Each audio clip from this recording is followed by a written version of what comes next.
Hey, so what's up, guys? Why y'all looking at me crazy? Y'all not getting ready for Christmas yet? So in this video, I want to talk to you about 5 ways that you can save for Christmas and not go broke. Jingle bell.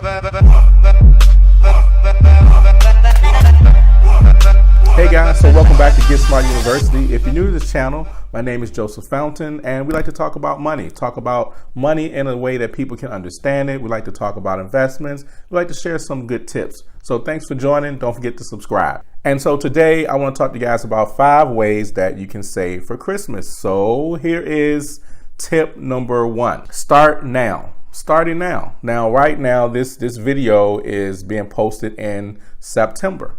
Right? Even in October, it's a good time to start. But 4 months out from a holiday like Christmas, if you want to do any Christmas shopping and you have kids like me and my wife do, we're not really big on the shopping thing, but we do get our kids some gifts. And what we like to do is we like to start early as possible. So starting now gives you a chance to plan. It gives you a chance to prepare, as well as you can start to look at different things now that may be on discount. And it also gives you the time to, spread out your money and not feel like you have to just rush all at the, last minute when it's the shopping season or on Black Friday and you're in the lines and you're in the stores and you're fighting over toys and things of that nature. So starting now is very key. One of the things you have to understand in your financial journey, that planning is definitely a big part of you doing things, in a way that's going to cause you to save money, in a way that's going to cause you to not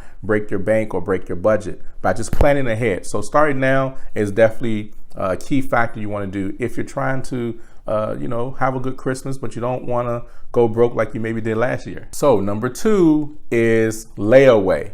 Now, I don't know about you guys, but when I was growing up, if your mom or somebody put things on layaway, people thought you were broke or something, like, because you couldn't afford to pay for gifts, so it's on layaway. So kids would make fun of you if they saw you in the layaway line in school, or just that term. To a lot of people, it meant that something was wrong financially. Well, in my adult life, looking at the layaway plans that some of these stores have, it's definitely a good way to purchase things. And the reason is because you can purchase some things kind of like on a payment plan. Now, I don't know all the policies for all the stores, but let's say if you had a big ticket item that you want to purchase and you could purchase it without having to pay everything up front, and you can make installments towards it, that definitely helps you to get that accomplishment. And it also definitely helps you to budget your money, especially in this Christmas season. So nothing's wrong with a layaway plan. You can check it out online, go to stores, ask questions about it, but it's definitely a good way to plan ahead if you're someone that's just about buying gifts, or if you want to buy some gifts that just may be a little bit more pricey. I think it's also good for even things that may not be pricey, but it just gives you a chance to, budget your money, take your time, not feel like you got to rush at the last minute. That's where a lot of people lose a lot of money, is that last minute shopping. So number 3, give yourself a budget, give yourself a spending limit. So if you have multiple kids, like me and my wife do, or if you just want to come up with a budget, you can come up with a price or a limit for each child, how much you're willing to spend for each child, and let that be it. You can also come with a budget as a whole. Well, how much do you want to spend this Christmas season? You can take a look at what you maybe did last Christmas season. And if last Christmas season, put a hurting on you, then you definitely can budget by giving yourself a spending limit. And that's definitely nothing wrong with that. And when you do this spending limit, just keep to it. Say, this is how much we're going to spend. We're not going to spend any more than that. And we're going to, make most of our holiday about, just spending time with family or being able to relax, and just about what the holiday represents as a whole. So number 4 is checking out the sales that they have at the stores now.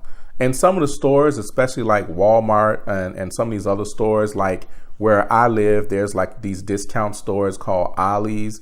If you were to go into these stores, they have tons of toys that are marked on a huge discount.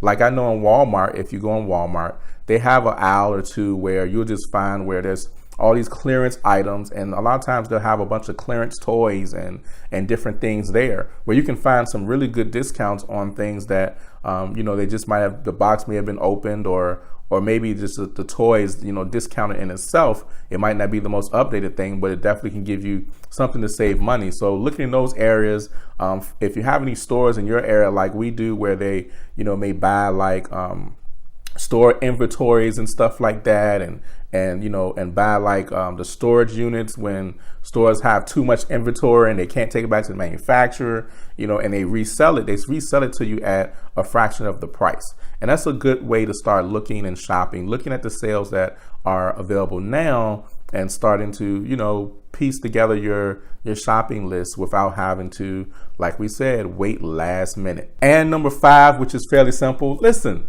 don't buy a lot of stuff. You don't have to buy a lot of stuff. Now, if you feel compelled to, then you definitely want to give yourself a budget. You definitely want to start planning now. But you are not obligated to have to spend a lot of money during Christmas. Now, me and my wife, we have 3 kids, but when we look at all the kids in our family, we have a lot of kids in our family.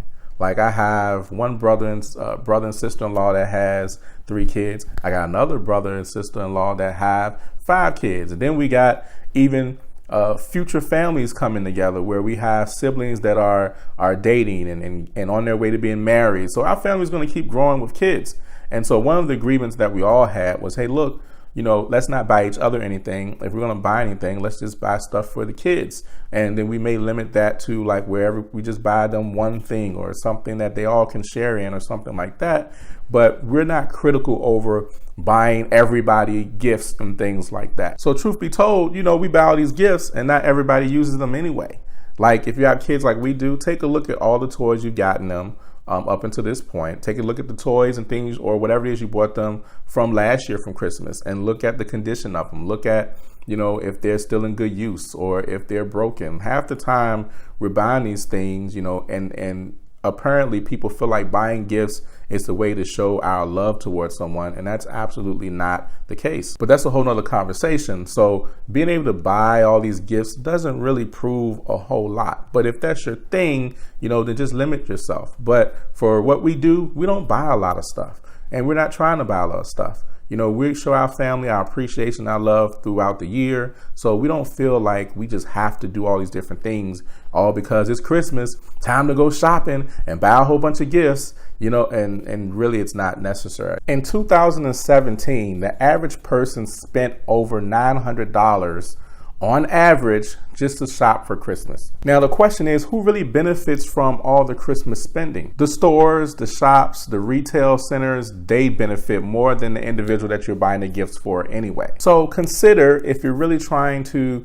save some money, hey, you don't have to buy as much as you did last year. The amount of money that goes out every year for just holidays alone, especially when you get to the end of the year for Christmas, it just proves that as individuals, as people, we have more control over our financial future than we know. All we have to learn how to do is shift our finances, learn how to stop wasting more money, learn how to stop spending so much money and take some of that money and learn how to invest it or use it to make more money or use it to pay down bills, pay down debt, or what have you. As always, hope these little tips have been helpful, and please don't go broke during the holiday season. Don't do it.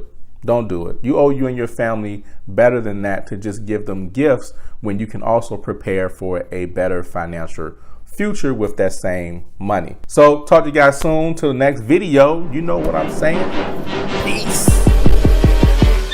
You're a mean one, Mr. Grinch. You really are a heel. You're as cuddly as a